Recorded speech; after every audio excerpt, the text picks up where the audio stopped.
ಬಾಳಲಾರೆನು. ಕಣ್ಣೀರಿನ ಸಮಯದಿ ತಾಯಿಯಾಗಿರೋ, ಸಾಲದ ಸಮಯದಿ ತಂದೆಯಾಗಿರು. ಕಣ್ಣೀರಿನ ಸಮಯದಿ ತಾಯಿಯಾಗಿರು, ಸಾಲದ ಸಮಯದಿ ತಂದೆಯಾಗಿರು.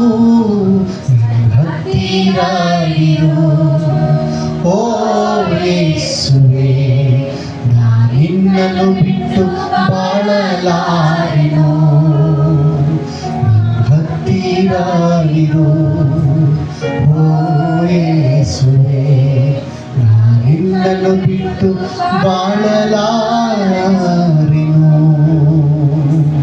ತೆಲಿಬಾಗಿದಂಥ ಎಲ್ಲರ ಮೇಲೆ ನಿಮ್ಮ ಹಸ್ತ, ನಿಮ್ಮ ದಯ, ನಿಮ್ಮ ಕೃಪೆ ಹಿಡಿದು ಬರ್ರಿ. ಇನ್ನು ಮುಂದೆ ಇವರ ನಂಬಿಕೆಯಿಂದ ಬಾಳಬೇಕಪ್ಪ. ಪ್ರಾರ್ಥನೆಯಲ್ಲಿ ನಂಬಿಕೆ ತೆಗೆದುಕೊಂಡು ಪ್ರಾರ್ಥನೆ ಮಾಡಬೇಕು ದೇವ್ರೆ. ಅಪ್ಪ, ಸಭೆಗೆ ಬರುವಾಗ ನಂಬಿಕೆಯಿಂದ ಬರಬೇಕು ದೇವ್ರೆ. ಇವರು